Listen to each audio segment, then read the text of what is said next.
Good afternoon, everybody. Happy Friday. My goodness, we've made it through another week. We're so thrilled to have Her Worship, Mayor Crombie, with us today. I'm Mary Rowe from the Canadian Urban Institute. And this was our, Mary, you may not be aware, but this was our May Madness Week. We managed to have a webinar every day. Normally we do 3 a week, but for some reason this week we had one every day. And you are the icing on the cake for us. We're very pleased to have you, and I'm going to introduce you in 2 seconds. But I just want to say that the Canadian Urban Institute is in the connective tissue business, and to all the folks that are signing in, we during COVID have been emphasizing the importance that city builders learn from each other across the country, and so we put up citywatchcanada.ca, citysharecanada.ca, and those are both being staffed and populated every day by volunteers and partners across the country who are turning their eyes to see what are municipal governments doing, and also what are community groups and different institutions in urban environments doing to respond to COVID. And I always say to people, if you're feeling discouraged, if you're wondering what the heck are we going through, go and look at either City Watch or City Share, and you will be knocked out by the resourcefulness, the timeliness, the ways in which people have been helping people get through this. And we continue to welcome volunteers. So if you've got bandwidth, if you've got a half hour or an hour a day to kind of watch for us and be a city watcher or a city sharer, please email us at covidresponse@canurb.org, covidresponse@canurb.org, and join our happy little team of folks that are taking their eyes literally to the street. Our broadcast today is originating in Toronto, and Toronto is the traditional territory of the Mississaugas of the Credit, the Anishinaabe, the Chippewa, and the Haudenosaunee, and the Wendat peoples, and it's now home to many diverse First Nations, Inuit, Métis peoples from across Turtle Island. We acknowledge that Toronto is covered by Treaty 13, signed with the Mississaugas of the Credit. We're going to say Mississauga a lot here for you, Mayor. And with the Williams Treaties, which are signed with multiple Anishinaabe nations. And we take this seriously, our obligation and the challenge to us as settlers to find a way to reconcile with Indigenous and our ancestry. And a week ago today, Fridays generally tend to be Mayor Days, and a week ago we were on with Mayor Bowman, who is Métis in Winnipeg, and got his perspective on how he was dealing with the challenges facing there.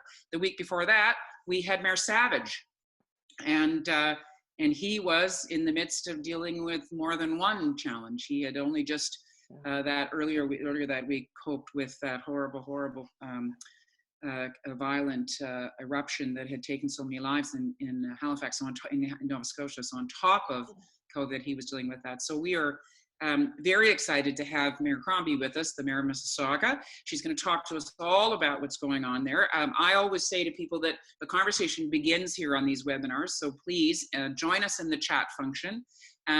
We encourage you to put thoughts and comments there, folks. And if you would do us a favor when you're providing comments, if you could send them to all panelists and attendees, not just panelists, since you can see it's just the Mayor and me. And so what often happens in these chat functions is that people respond to each other, and they put all sorts of resources and ideas up there. And so we'd love to see what people are going to suggest to the Mayor, what questions they're going to ask of her, and you can ask of each other what's going on. So please, if you want to, also on social media, you can continue this conversation with #CityTalk. The other thing that we always acknowledge, Mayor Crombie, before we start, is that we are aware that these talks take place at a time when we still have thousands of Canadians on the front lines, keeping people safe, saving people's lives, and dealing with the ongoing challenges. And I have a feeling that's something you want to talk about, Mayor Crombie, because as we start to see things open up, we know that there are still cases, there are still extraordinary measures that are having to be taken by healthcare workers and people on the front lines. And a lot of that burden is falling on people that work for municipalities or work for agencies of the municipal government. And so we always acknowledge that, and we know that there are people still really in the trenches on this. We record these sessions and repost them with the consent of the participant, which I'm assuming Mayor Crombie will agree to. And we also post the chats. So put smart stuff up in that chat box, folks, and just know that what goes in there stays there. So just remember, lots of eyes will see it afterwards. And we're finding that we get several hundred people on these sessions with us live. And then when we post them, several hundred more go back and watch them. So we hope that'll be the case here too, and that we'll get lots of value from everybody focusing together. So, Mayor Crombie, wow, you know, municipal governments have been, the rubber's been hitting the road in every way on this crisis. You had all sorts of challenges in municipal finance beforehand. Now you've really got them. And I know that Mississauga has been right out front in dealing with a whole set of challenges in long-term care facilities, but also in terms of community spread. And there's been all sorts of things going on. And I know that you've been, I went on your Twitter feed and I had a good look at all the ways in which you've been out demonstrating solidarity with Mississaugans, and also your advocacy provincially and nationally. And then I want to talk more also about international, because you're part of the Harvard City Leadership Program, and I want to hear about that. So I'm going to pass to you. Just give us a taste of what life has been like for you in Mississauga, not just from your dining room table, but what all the things that you've been sort of coming to terms with in the last 9 weeks. Over to you. Thank you so much for joining us. Thank you, Mary. And I just put a little message into the group chat saying hello to everyone from Mississauga. This is a wonderful opportunity to touch base with the front lines, and that's where we're really at here in the municipalities. The rubber does hit the road here. There's so many things. I'm just making notes about topics to cover. Sure. I'll just start a little bit with my two colleagues that you mentioned.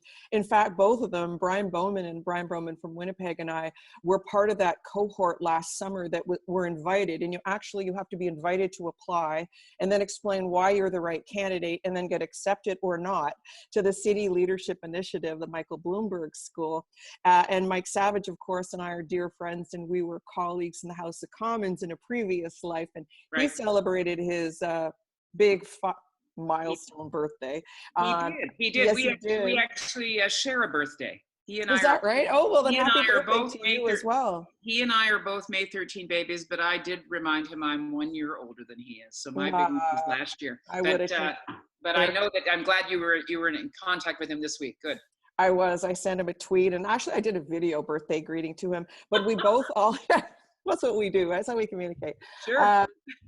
We all three of us, in fact, participated yesterday on the Bloomberg Harvard call that's been organized by the Johns Hopkins Institute for Public Health that Michael Bloomberg also sponsors. And we have been very blessed to have the opportunity to engage with U.S. mayors and global mayors, along with some very special thought leaders from both Harvard and from Johns Hopkins Institute.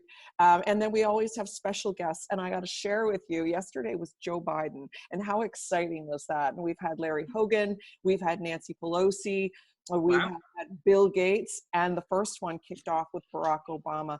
There are six mayors in Canada that have gone through the program: Don Iveson and Nahid Nenshi, Charlie Clark, Mike Savage, myself, and Brian Bowman. Those we're the three cohorts. They've only done it 3 years, so they pick 2 from Canada each year. So privileged to be even invited to apply. So it's been great, and so we're always sharing the notes. And these sessions have been on how are you coping with the COVID. What are your challenges? And last week was the fiscal challenges that they pose. This week was all about the reopening and the recovery, and a lot of the U.S. mayors truly feel strongly that their governors are moving too quickly, and they're at the front lines and they can't source PPE quickly enough for what they know is coming.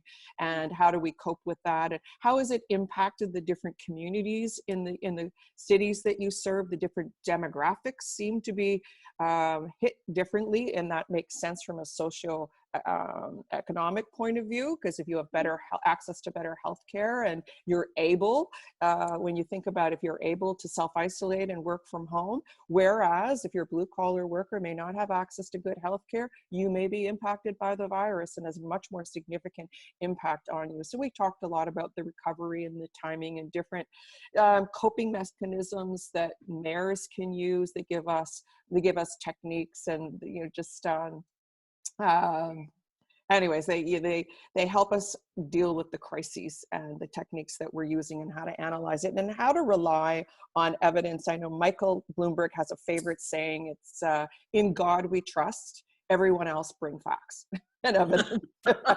And he's right? He's very American. You know, before you go to the rest of your list, can we talk a little bit about you comparing notes with your American colleagues and this notion that mayors, we've seen it in the US if we watch the news there, that mayors have been through the whole crisis often in opposition to where their state governor was or where the president is. And That's right. and I'm interested. We've been observing this in Canada and seeing we think a much stronger degree of alignment between the three levels of government. But at the same time, when we put up City Watch, we were aware that some cities were declaring emergencies, some weren't, some provinces were, some weren't.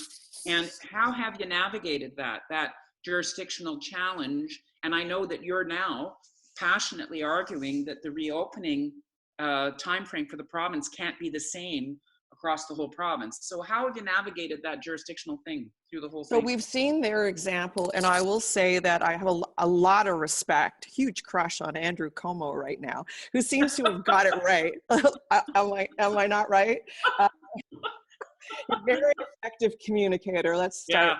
Yeah, and the good thing about his briefings, I'm with you. My sister is in Syracuse, New York. She's with the Air Force there. And she said that tons of New Yorkers just rely on that daily briefing. And then I was trying to determine what is it about that briefing that's so valuable. And she said it's because they feel they get real information. He's forthright. He doesn't hold back. He gives you the facts, he gives you the numbers, and he tells you what you're going to do. And I had the opportunity once to travel to Australia and New Zealand on a former parliamentarian mission, and we stopped in Christchurch where there had been an earthquake. Same sort of techniques, it's effective communication. The mayor was the most popular person in town. Prior to the earthquake, he was not. He was about to lose an election, but he came out every day at the front lines and explained exactly what happened and what needed to be done, and was giving them daily updates or more often as needed. And I think it's that direct communication with the people you serve who don't want it sugar-coated. And hence why I was speaking very openly on Wednesday, cautioning the Premier, saying the GTHA isn't ready yet. We're heeding the advice of our public health officials. Our Dr. Lowe is the Peel Medical Officer of Health, Eileen Davila in Toronto, and I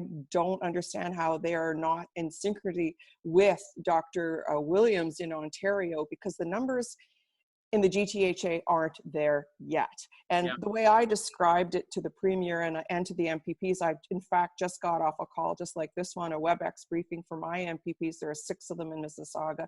And I'm calling it the tale of 2 pandemics, because whereas the numbers in Ontario generally on average are declining or starting to decline, we're not there yet. In Toronto, in Mississauga, and Brampton, Hamilton, in any of our municipalities, we're still seeing, we're hitting the peak, but we're fluctuating. I'll say we're averaging 35 new cases a day, but sometimes it's 50, sometimes it's 11, sometimes it's 100. So there's no consistency yet, and there certainly isn't the decline. And we always said the 4 markers we need to hit before a reopening are 2-week rolling average, 14-day rolling average. So of course, that is the incubation period for the virus. So 2-week rolling average of declining numbers. Capacity in your healthcare system, right? Capacity in your hospitals, and we're not there yet with Trillium Health Partners. We're at 89% capacity. You need to be under 80.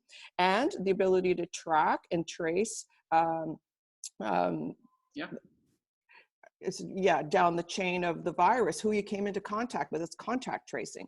And those factors are not in line. So I understand what's happening. The Premier is facing a lot of pressure from his rural caucus and from other members from around the province, because certainly there are communities in Ontario which are COVID-free, but unfortunately the densely populated areas like Toronto, Mississauga, Ottawa for that matter, we're not there yet. So I'm struggling with this decision. I'm struggling with this reopening, and I hope he doesn't open stage 2 for 2 more weeks until we see those numbers coming back, and we can closely monitor whether or not this has had an impact on new cases. So certainly opening up retail, that's a big concern. How many retailers are ready for that, to have the right measures in place, following the guidelines of health and labor, to have demarcations on the street so people can come in, allowing only 1 person per 43 square meters, have the proper sanitation of their buggies and carts and change rooms, etc. I'm not sure our retailers are ready for that. I don't want people flocking to stores yet. It just creates more opportunities for exposure and hence risk. Going to the grocery store and the pharmacy and the bank and getting gas is enough.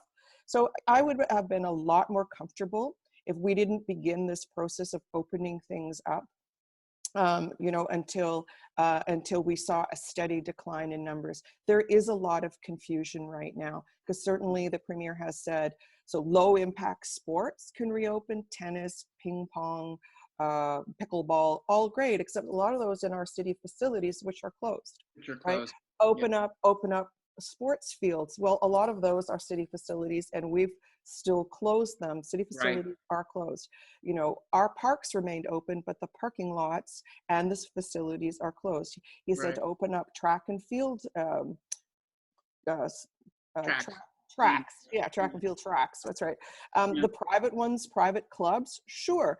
But if I were walking my dog on them, would I still get a ticket? You know, we don't, our facilities are closed. The school board facilities are closed. So there's a lot of confusion. You know, as of Tuesday, you can have a domestic worker in your house, your housekeeper, if you're so fortunate to have one, can come in. Yet last Sunday, you couldn't see your mother on Mother's Day. So there is a lot of confusion and mixed messaging.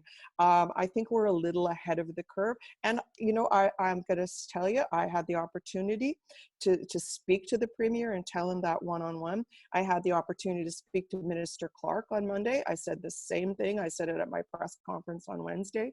And our LUMCO meeting, large urban mayors, met yesterday. Many of us feel the same, except for those in the outside the GTHA areas. And then the big city mayors, we meet once a week, every week as well.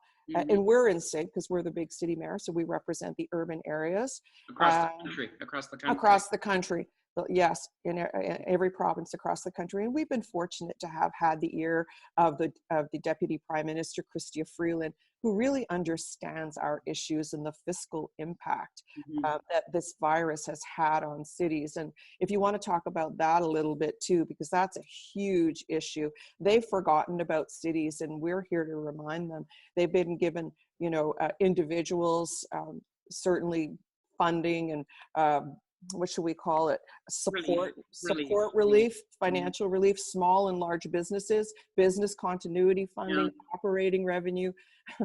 The one group they've forgotten about is us, and we're the ones who are not permitted to run a deficit, and yet we're all in significant deficit position right now. And well, before we go to the money part, because you just raised a whole bunch of good things. Let's talk about if we can just. I'm trying to keep up with you, Mayor. I'm just trying to keep.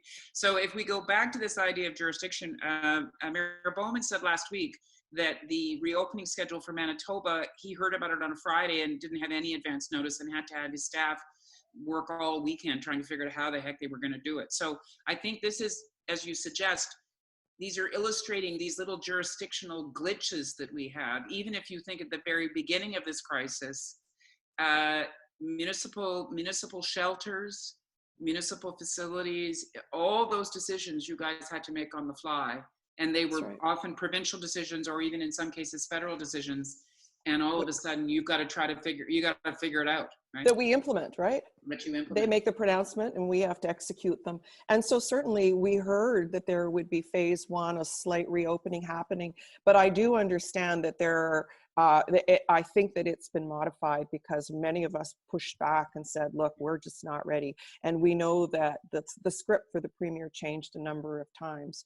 And I believe it was modified because we're hearing they were ready to go with, you know, well, I don't want to speculate, but well, you know, hearing other things. It's this illustration of something that you and I've talked about over the years, which is that one size never fits all.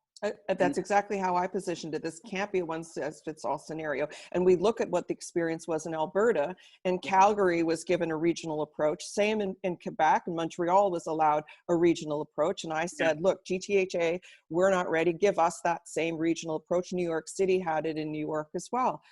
This big cities, we are not ready. But then I think the Premier argued that, you know, if we keep Mississauga, Toronto closed down, they're only going to drive out to the rural areas or north and do their shopping there. I heard Mr. Clark on the radio this morning say that again, but it's a larger question which we're seeing people arguing internationally is how much of this should be on the incumbent on the individual to behave appropriately versus the government making a big decision? And so in other words, do you think, as you suggest, as we move now to opening things up, do you think Mississaugans are going to be respectful of this, the social distancing piece? Do you think we can rely on people to kind of self-police themselves?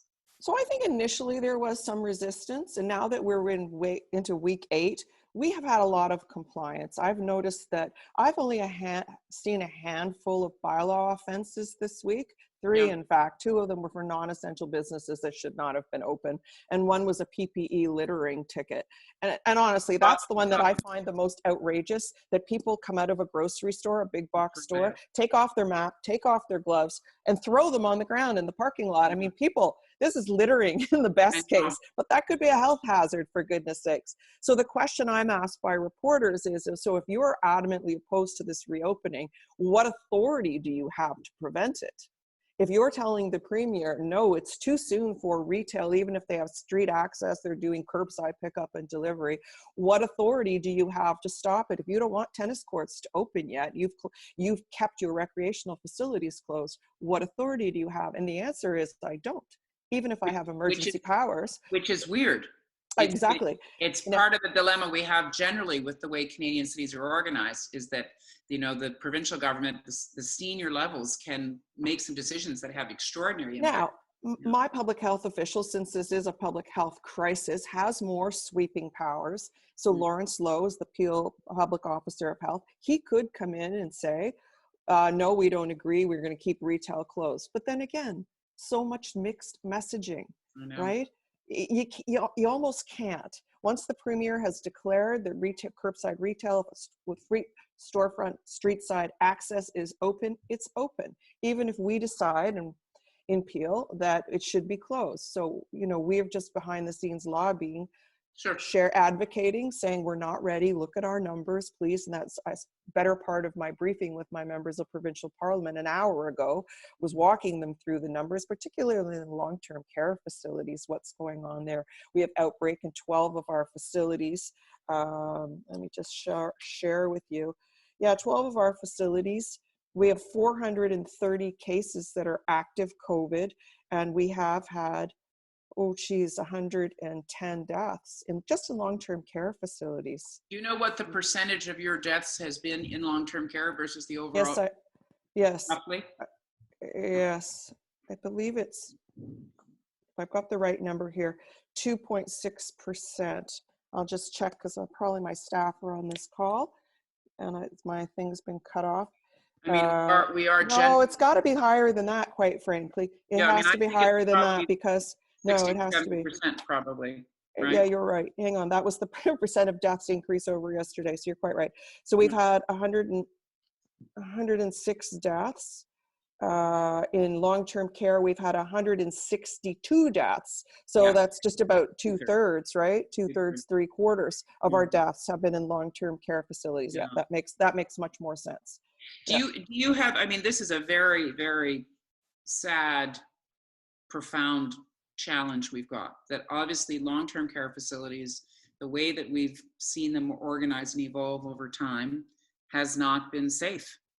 Are you starting to think about that in terms of, as a municipality, what kind of steps and measures do you think you'll be able to take to remedy that? I think one of the main outcomes of the COVID virus is that we will take a very long, hard look at how we care for our elderly in their final years. I mean, there have got to be better practices abroad, whether I've heard of the stories of Sweden, Norway, Germany, Denmark. They do things differently. And even extended families and South Asian families live in large groups.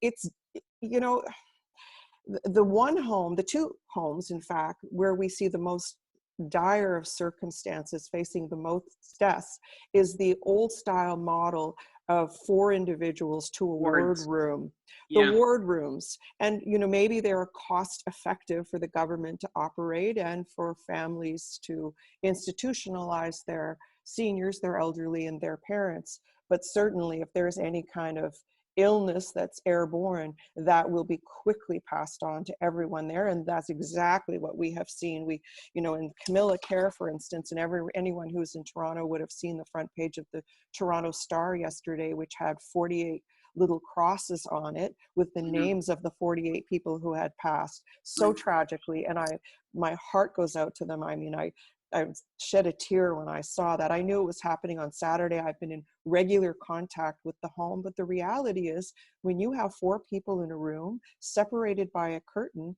the pandemic will spread. And it has also spread to their staff. They've had 40 cases with their staff. Now, the good news is that there have been 50 cases resolved too.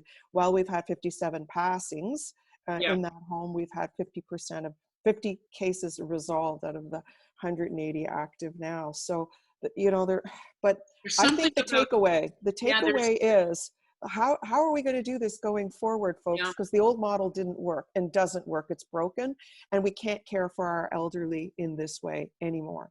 I mean, there's something about vulnerable populations generally. Same with homeless people. You know, this notion about when we were sequestered to stay at home. What if you have no home to go to? Right. And what about can we keep? I mean, I know that Mississauga has been facing this too. How do we keep shelter? How can shelters be made safer? What are the alternatives? You know, I shudder to think what would have happened if this had happened when it was minus 10 degrees in January, and we would have had more people dying of exposure because they were not going inside anywhere, right? So certainly we had outbreaks in our shelters, and that was very difficult, and people had to isolate. Everyone had to be tested immediately, and people were moved out to some temporary shelters, including hotels, etc. But then we had a homeless person who tested positive in one of the testing centers be released to the public. I know, it's crazy. So we had to act very quickly, and within the few days, we had activated a shelter site for COVID positive homeless population where they have beds and showers and meals. And we had to do that very, very quickly. And I know we're not unique. Of course, other cities did, but this is the right thing and the compassionate thing to do rather than allow them to spread it through the community. And I will share that I'm satisfied that the uptake wasn't too great because not too many were positive, but those that were, we cared for and had a place to be sent to once they were screened and tested positive. Again, an example. I'm just going to encourage people in the chat to direct your comments to all panelists and attendees. I can see Lucas has posted something, but send it out to everybody, Lucas, so everybody can see it. You know, another mayor we've spoken to is Lisa Helps, the mayor of Victoria, and she's illustrating exactly what you're suggesting about how you had to improvise.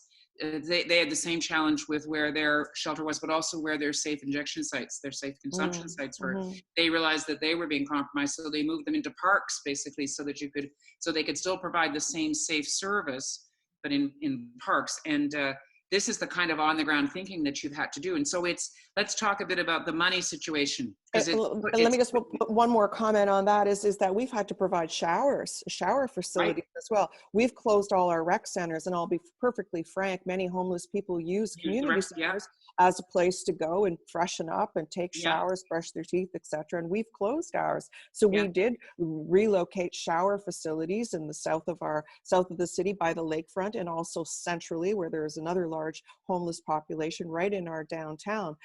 Plus we kept the washroom facilities open in our parks to ensure that should the homeless people need somewhere to go, they had somewhere to go for. I really feel public washrooms is this issue that just keeps surfacing all the time, not just even for homeless people. You know, we have to figure that out. You know, when I was in New York City, you know, I lived there for 5 years, and one of the challenges we had was that there was not access to washroom facilities for just everybody in downtown Manhattan. And I remember that you can go here for even people with Crohn's and colitis. I mean, I remember when my children were younger as a mother, I had to know where every restroom was because we were going to be making pit stops. What about the truckers? Where do they stop and use facilities?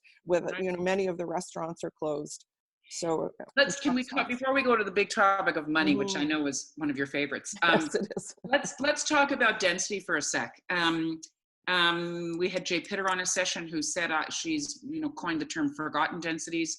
She really made it clear, as others have, that there's good density and then there's crummy density, and there's density that is optimal and it's environmentally preferable and all those things, but then there is density that can lead to overcrowding. And are you thinking about that in terms of, I mean, Mississauga's had a storied history around land use, And actually this ties to money because of course the income, the revenue stream for municipalities is often development charges, and that means that encourages development, which for years your city had a particular reputation, which you have, I think, been very studious and dedicated to trying to turn that ship around a bit, and to say that actually Mississauga can be a compact city. So what are you thinking about going forward in terms of density? So we have embraced density here in Mississauga. You know that our downtown, I have 25 towers in the downtown that are ready to be built or in the process of being built, and I have another 37 in the works. So we have over 50 towers coming in the next 5 to 25 years. Yeah, but in the next 5 years, well, maybe 6 years now, we may have lost a few months. This is like a leap year, or like or I don't know what it is. It's like you know, the Groundhog Day year we're having. Anyway, yeah. So we may have lost this year in terms of the build, but 25 towers coming. So, you know, I had an operator, a management company, email me yesterday and said, I need to put up some signs on the elevators. How many people am I to allow on an elevator? Yeah. And I was thinking, well, it's about 6 feet apart. I said, I'm only comfortable with one, but maybe two. So I checked with Dr. Lowe, and he said, well, if they're in opposite corners, you could allow two, I suppose. But think about that challenge. If you have 50 stories and only one or two people riding the elevator at one time. I'm wondering if we have anybody in the chat who's actually lives in a high rise. It'd be interesting for somebody to post. The other perspective, tell us how your elevators are working. Go ahead. The elevators and also self-isolation. Depression. If you're living in a high rise, and you know, there are some of them are very small, 450, 500 square feet. I mean, it's one thing if you have 2,000 square feet, but if you live in a very small unit and you were told to go home and self-isolate, we told seniors, mature adults over 70 to stay home and self-isolate. So imagine if you have a very small unit, a very small room. And the same is true in the long-term care facilities. The newer ones, they can close off the door to the suite of the individual. But imagine if there's an outbreak in the home you live in, whether it's a senior's residence, an acute care center, an LTC, long-term care center, you close the door and stay in that room for 8 weeks. Imagine the depression and self-isolation. I mean, I went over, my mom lives in a condo. She's fortunate she's on the main floor and it's large, but she won't even see me. I went over on Mother's Day. Maybe people saw I saw the picture on my Instagram. Yeah. Well, she heard cobbler. She heard peach cobbler. She loved it too, by the way. And flowers, and I was about to drop it on the ledge for her, and then I text her when I leave to come and get it. But she heard the rumbling, so she opened the door. So we took a picture, waving at each other. But I'm very, serious about maintaining that 6 foot distance from her. She's 84 years old. So I don't want to take any chances, and she doesn't want to see me either. Text me when you're in the car. I'll go get it. Well, because you're everywhere. So well, that's what she says. But in honesty, I spend more time right here doing this back to back, WebEx, Zoom, FaceTime, Skype calls all day long. Now you've moved all the operations of the government, this municipal government, have gone online pretty much. We have, yes, even our council meetings. I think we're one of the only councils that embraced the electronic technology early on, the ability to take electronic votes, which was very new. In fact, the first time we were voting was in Queen's Park. They were voting on it. And we said, okay, what's the timing? Have they moved it? Can we take these votes yet? So we've actually continued to have council meetings every Wednesday, and then every second Thursday. The Region of Peel, we've been meeting as well. But I think we're one of the first and one of the few that continue to meet every single week. There are so many important decisions to make, so many important discussions to have that are all COVID related. I want to be sure that my councillors are all brought up to speed. I'm not one of these folks who I have emergency powers, I'm making all the decisions. Our council doesn't operate that way. We're very consensus driven. I want them to be briefed. I want us all to make the decisions together. And they appreciate that. They appreciate being informed and being brought in the circle. So we continue to meet and make decisions as a group. And what about civic engagement through that? I mean, I was really struck that you created 70 outdoor Wi-Fi locations in Mississauga. Yes, we did. Yes, we Yeah. did. So And I was going to say, how do people get access to participate with you? And then the big response is, but not everybody has access to the internet. So you've tried to do with both, eh? right. So we have public Wi-Fi in all our city facilities. So whether it's downtown or in our libraries, even in our long-term care facilities, many of our bus routes, etc. So we have tried to provide Wi-Fi in many sites. I don't have the exact number. I'll And get it to you. are people sitting outside basically, even though the Yeah, facility? they Yeah. come in and use the Wi-Fi and then they leave. But the other thing we've done in terms of engagement is I've met over 600 groups and organizations. So every week we chose a group, and sometimes we had to do it over 2 days. So we did our Economic Development Advisory Board, which is a very significant group of business and community leaders that really lead our discussion and our strategy with respect to economic development at the City of Mississauga. And we've had 2 of those meetings.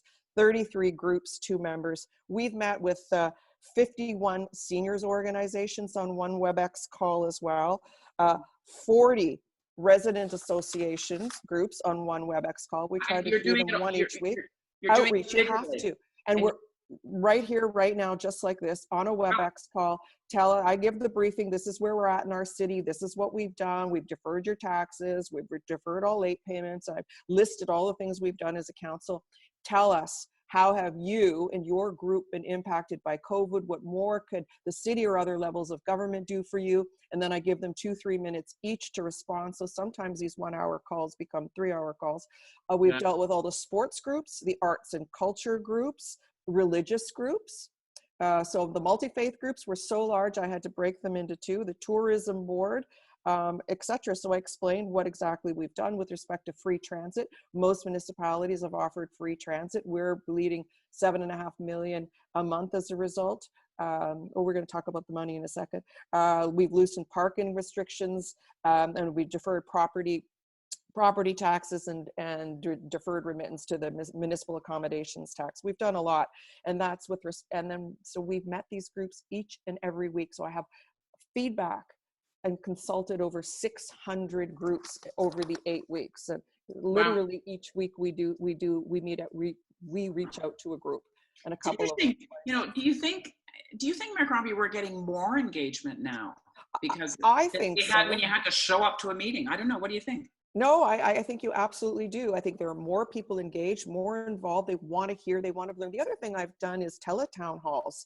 I've done 3 teletown halls. The third one was the least pickup on it, and I had 14,000 people.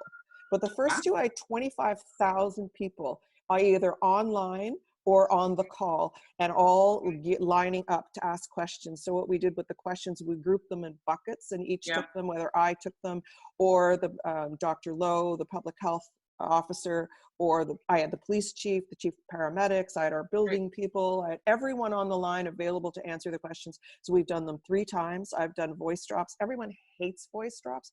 I get it, but there are seniors that don't have a computer and use it for information. And so I get a lot of pushback when we do a robocall, but then I get a lot of seniors who say, thank you very much. Without that, I would not have known. So I have to put up with the negative, because I know there's a net positive. Yeah, well, and you are, just by personality, I know you are. But Mayor Crombie, you're one of the most diverse cities in the country. You might be the most diverse. I don't know, but Could be. We're up there. Certainly Toronto's diverse. Markham, we have very diverse. Brampton. And you made this interesting. Alan Khan in the chat is raising this. He's asking for you to talk a bit about how you suspended the noise bylaw to allow mosques to broadcast a call to prayer. That was an extraordinary thing to do. Talk to us about that. Well, actually, I'm very proud of that. Notwithstanding, I have a lot of hate mail and personal threats that I've actually had to take over to talk to the chief of police about. People are very angry. There are groups that are very angry about it. This came from a good place. It was to generate goodwill. We are a very diverse city, and I'll tell you, the Muslim population in our city is one of the largest. I mean, we're very diverse, and the top languages that are spoken are still Urdu, Polish, Punjabi, Arabic, down the line to the European languages, Italian, Spanish, What have I missed? Those are the Chinese languages. When you break them up, Mandarin, Cantonese, and then people who just identify as Chinese, they would be the single largest group, but some identify as being Mandarin speaking 3-4%, Cantonese 3-4%, etc. So, but after that is Urdu speaking, and many of them are Muslim, Pakistani, or from elsewhere. And they came to us and said, this pandemic has taken a toll on our community, much like other communities. You have banned the gathering in religious institutions. People cannot go to the churches, to the mosques, to the synagogues, or to the gurdwaras, mandirs. They can't go out. So how will we send signals of hope? So even the mosques, the churches, I've been following certainly my mass, I'm Catholic, mass on Sunday online, and they're doing the same thing. However, they said, in this extraordinary time of pandemic during Ramadan, could you give us one more relief, one more measure of hope, inspiration, and support? Could we play the call to prayer? And the first time I was asked by the imam of the largest mosque, Sheikh Allah, over at Isna, which you'll probably see on the QEW with the large minaret. Right, you drive across, yeah. You drive across, there he is. And I said, Sheikh Allah, we just don't allow that under the noise bylaw. And by the way, Sheikh Allah, what happens if people heard the call to the prayer, and because it's not allowed, they took it seriously and actually came, right? Yeah. They're calling to prayer. So that's contrary to what we're asking. We're telling people to stay home and not go to places of religious institution. He said, oh, I hadn't thought of that, but I just know how inspirational it would be. And I had heard from a few other imams, but the morning before the council meeting 2 weeks ago, I received a call from Rabia Qadr, who is a community leader in mainstream community. She's a leader on accessibility. She's part of the Human Rights Board. She is an advisor to federal ministers, and she's also the leader of the Muslim Council of Peel. And she said, this is a formal request just for the period of Ramadan. Could we play the call to prayer? And I thought, you know what? We're heading into a council meeting. I will table it and let council discuss it. And I did. And they wanted to take action right on the spot. Wow. The city manager said, you sure you don't want a staff report on this? Because there could be unintended consequences if we open up that noise bylaw. Who else is going to come forward? And we were very much of the mind, whoever else comes forward, we'll make an accommodation from them as well. Because we do allow Siri's talking to me. Siri doesn't like what's going on. All right, there, I cleared her off. She's calling to prayer.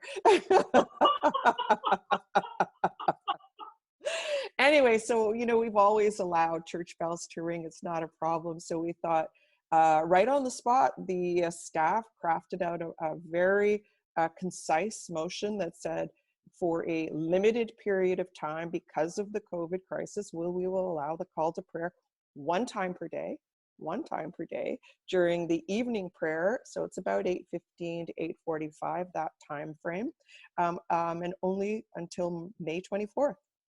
And we were feeling pretty good about ourselves and feeling like we did a nice thing for a community, one of the largest demographics in Mississauga. Mm. And then the eruption of all kinds of Islamophobia. Mm-hmm. And,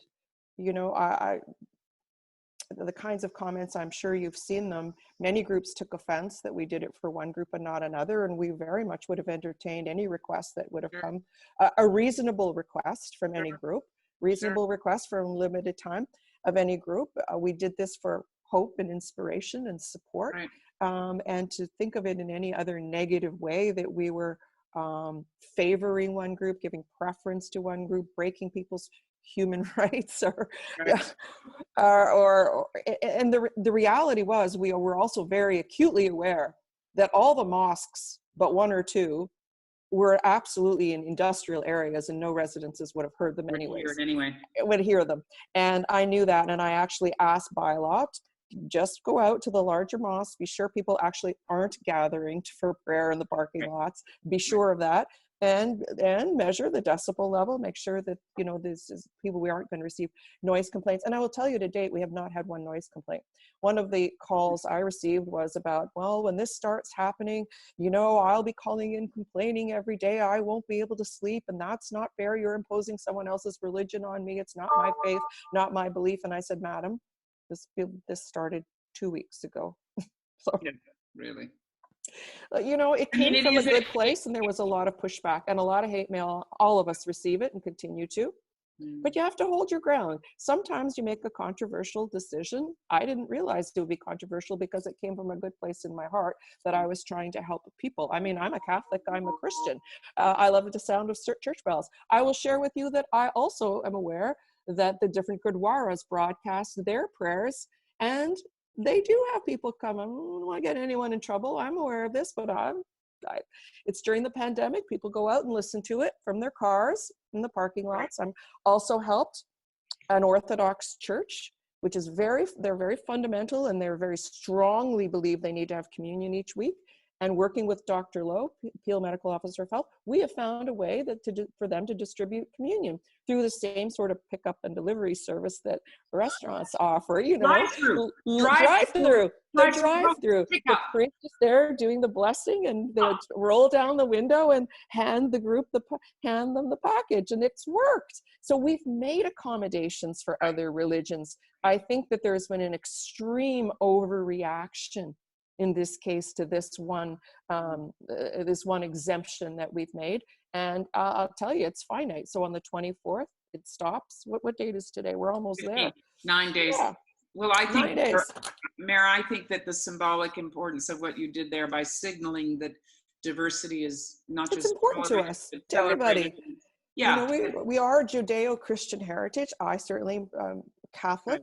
But the reality is we have very diverse makeup of our people. And when one of the largest demographics come to me, make a very reasonable request to give hope and inspiration during a pandemic, why wouldn't I consider that? So, you know, notwithstanding the severe criticisms, we've received very negative comments, very hateful in cases. It's given a rise to extreme Islamophobia in Mississauga, what I see the comments. But I'll tell you what really helped. There were a couple of counselors that wanted to have a further discussion the following week. The night before, the Interfaith Council of Peel, which represents every religion, had been meeting. And they asked me to join the call. And I had just been on a teletown hall with the 15,000 people. It wasn't one of the 25,000 calls, but one of the 15,000. I was a bit tired, but I thought, okay, I'll jump on the call and just say hello, and maybe they'll make a few comments about this as well. And they did. And they said, we support you 100%. And in fact, the other faith leaders, good. And it's led by Rabbi Audrey Pollack, who's one of the most progressive rabbis across the GTA. And everyone's represented, whether they're Sufi or Zoroastrian or Catholic or, you know, different Christian sects as well as different Muslim sects. Everyone is represented. Hindu, everyone is on that council. Baha'i, for goodness sakes, everyone's there. And they said, we are drafting a letter of support for you because we feel that anything that you can do to help people and help people come together in this time of crisis when people are feeling isolated and depressed is a positive step. And when they tabled that letter the next morning, when a couple of counselors wanted to reopen the matter, everyone was satisfied. I mean, so we've had two unanimous votes on this measure. Isn't that great? Well, you know, we're going to learn lots of things through this, aren't we? That's right. And are there things that we want to, are there lessons that we will learn that may be temporary measures that we decide are more permanent? Who knows? But I think that we're watching about public space, access to public space. That's something all of a sudden people are saying, hey, I need to have access to walking space. Right. Need to maybe rethink. Are you purposing any streets in Mississauga? We are, and I'll say the one criticism is we've been a little slow to do that, and I'm a little miffed that it's taken us so long, but we have, and they're working very well. I'd like us to do more of them. One thing I was going to say when you start talking about open spaces is just that the sense of community spirit I've seen is really encouraging, really remarkable. Absolutely. People stepping up. I was with a group They meet every Saturday. They're called Feed Mississauga. And they choose a restaurant or a banquet hall. In this case, it was the Mississauga Convention Center. A small group went into the kitchen, probably with the chefs of the convention center. And I'll mention Mississauga Convention Center and the Oasis Banquet Hall. They've both done it. They prepared 1,400 meals. Wow. 1,400 meals. And then they had a list of people lined up. People applied for the meal program and the food drop off. Again, the pick up and drop off, the drive-through delivery. The car is lined up. They said, here's your list. This is where you're going to drop off these meals to these people. Please wear your mask, your gloves, etc. We loaded them up. The volunteers loaded them up in the trunks. They drove off and off it went. So that kind of community spirit. I see companies that have retooled because they know the need for face shields, for additional masks and latex gloves. Many of our companies retooled. Some are building ventilators. Just incredible community spirit. Offers of pickup of medicines, groceries to deliver to seniors or to people who are, at home or isolating. Just remarkable. Signs in windows. We're in this together. We're going to get through this together. There's hope at the end of the tunnel. The bright light is coming. Just incredible community spirit. People coming together to sew masks as an activity, doing it on Zoom in front of their sewing machines, all having Zoom parties, sewing masks. I mean, it's just incredible what I've seen. There is something about being given an opportunity to contribute. We've even found that at CUI when we've asked for volunteers, and we get many people who want to make a contribution. They feel that, and they have something to contribute, and so part of it is how do we all create platforms for people to make that kind of a contribution, right, going forward. And we have a whole piece of work that we're starting at CUI called Bring Back Main Street, and we're actually going to have a session like this, a City Talk session about it on Tuesday, because we're concerned about how do we all, as people who live in neighborhoods, how do we go and start supporting our local businesses? How do we support the institutions that are on our main streets? How do we bring people back in a safe way, as you're identifying, to support Main Street and not just continue to live a digital life, but actually go back and support that mom and pop shop or that neighborhood shop, or go see the people you used to bump into when you were at the coffee shop or the bank or the community center, right? How do we make this go local? So we've only got a few minutes left, and we've got to talk about money. We got to talk about money. Let's talk about So the federal and the provincial government have done a really great job providing business continuity funding, providing operating revenue, or just relief funding for students, for seniors, for those unemployed, having the CERB benefit. And now this last frontier is really the municipalities. We're the ones who aren't permitted to run a deficit. Our budgets have to balance every single year. Unless you're in British Columbia, apparently. Well, maybe they're making, we don't want that ability. You don't want it. You don't want it. The premier floated that with me as well. I said, no, thank you. No, thank you. I have no ability to raise money and pay for it later. That just comes off my property taxes. So no, thank you. I like the way the system works. And why? They've provided relief and operating revenue to everyone else. They have means to flow it to us through gas tax or whatever. They need to do it for us. We're in almost a 50 million, by the end of this month, we'll be in a $50 million deficit. By the end of June, it'll be 60 million. I lose 7.5 million because I'm running free public transit. We have no revenue. We've deferred all our revenue through property taxes, all of it, deferred late payments. You imagine the interest on our investments is pretty low right now. The interest rates are so low. We don't have parking revenue, no hotel tax, no accommodation tax, none of the typical revenues we receive. We are realizing any of them. Yet people forget we pay essential services. Yeah. We are paying police, fire, paramedic, transit drivers to get people, essential workers to get them to their essential jobs, and long-term care workers and PSWs. They're all on city payrolls, folks, and we have no revenue. Fortunately, we have a very strong fiscal position in Mississauga, a very well-run city. We've got great people in our financial department. My director of finance had the foresight to extend our line of credit from 100 million to 250. So we have a little bit of liquidity, but there are other cities that are facing a liquidity crisis. Yeah. So the last thing we want to see those headlines that cities are entertaining bankruptcy. Declaring bankruptcy. What do you? I mean, there's two time horizons, right? So what do you see as the solution for 2020, and then what do you think the solution needs to be for going forward? So the solutions, let me just add two more things. We're also the only level of government that's actually laid off people. Right. We've frozen hiring. We've looked at where we can cut. We've laid off all our part-time staff. I've laid off 2,000 people, and not until I absolutely had to. When the crisis started in mid-March and we thought it would end mid-April, we thought we're going to carry folks. You know, it's only going to be 4 to 6 weeks, no problem. But when it extended out of April, well, this is people's money. I have fiduciary responsibility to manage it properly, and I can't keep people on payroll if we've closed all our facilities, all our rec centers, community centers, libraries, arenas, cultural facilities, our living arts center, theaters, etc. So we had to lay them off. We had to. So what are the solutions? Well, the solutions are we're given operating revenue by the federal and the provincial government, that they float us extra money for our transitway. You've seen the federal government wanting to step in and subsidize TTC. My Way Transit, we need it as well. Probably Vancouver, Calgary, Edmonton, Ottawa, Mississauga, Toronto are the largest transit services in all of Canada. We all need operating revenue. That's just the way it works. There's no ability to go into deficit. And these losses are not recoverable. It's not like they're money that will come back. They won't come back. They're gone. So there are short-term solutions, and that is that quick injection, a quick fix of capital for our cities will go a long way. And then in years to come, we're going to be delaying our capital improvement. Are you moving money from your capital budget into operating now?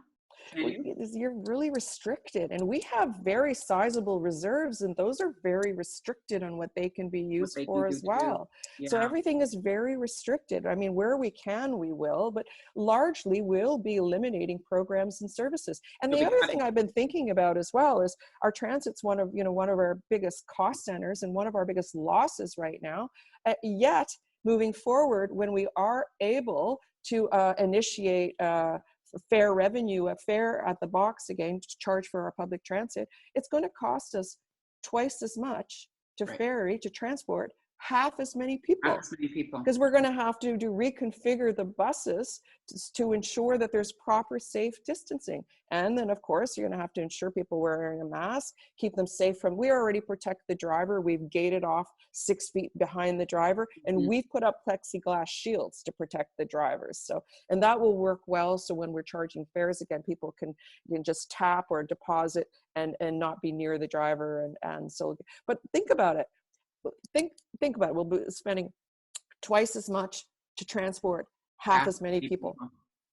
So that sort of begs the big question about, let's assume that there's some way to get an infusion from the province and the federal government to cope with this extraordinary situation you're in now, the deficits that you're in now.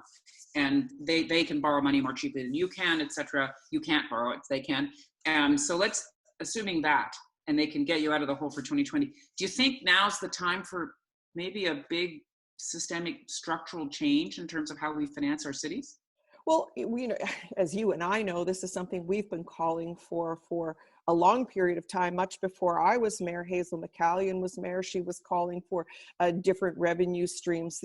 Only the City of Toronto has the Toronto Act, that they have access to different revenue tools that aren't in the purview of other cities and municipalities. They do have parking revenue, vehicle vehicle registration, land transfer tax. Every time I mention the word land transfer and tax in the same sentence, I get about 300 emails. She didn't say it. They're very well. The real estate, those realtors, they are one very well organized group. I didn't say that. Emails. Not thinking about it, not at all. But it would be about 100 million a year, though. It would be 100 million a year to me. Just saying.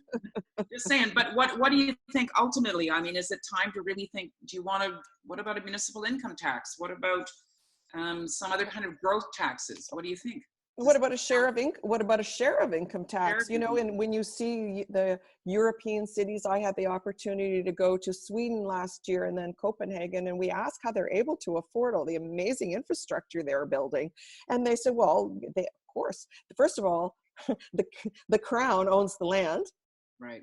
And they have a share of they don't have a regional government. They have some regional authorities, but they don't have the equivalent of a state or provincial government. They have cities, They have the federal government and some regional authorities. So you're skipping a level of government. So that income tax is actually only shared between cities and the federal government, between 2 rather than 3.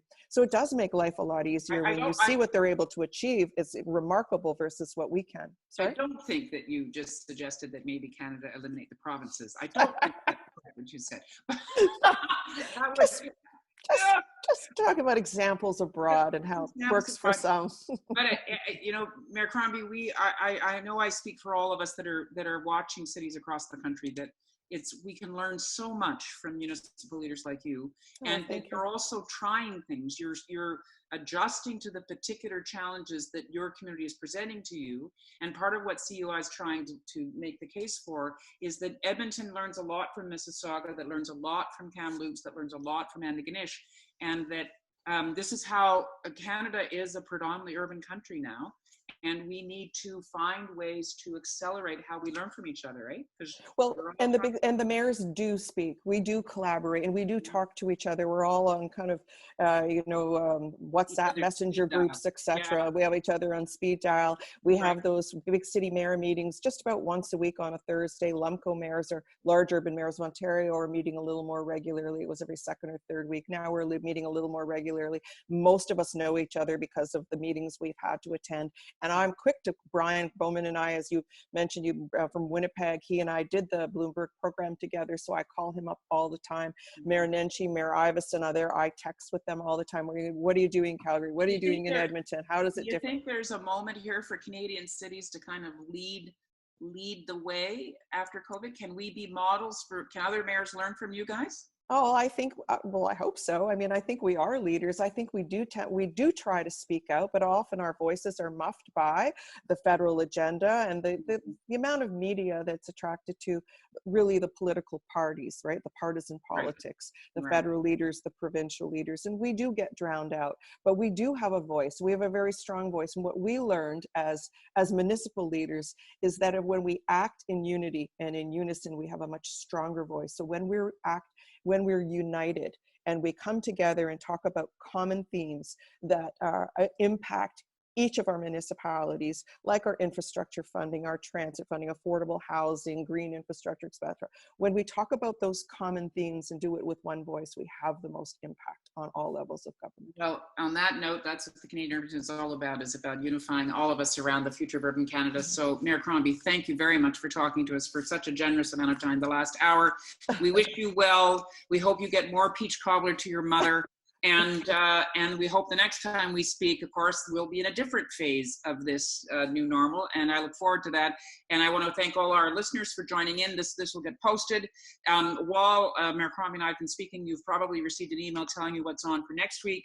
Tuesday, it's about bringing back Main Street. Thursday, we're doing dispatches from abroad, Canadians who are working in different cities, some of the ones that actually Mayor Crombie mentioned, people who are on the ground in those cities telling us what's going on. And then on Friday, we have a conversation with Jeff Lehman, the mayor of Barrie.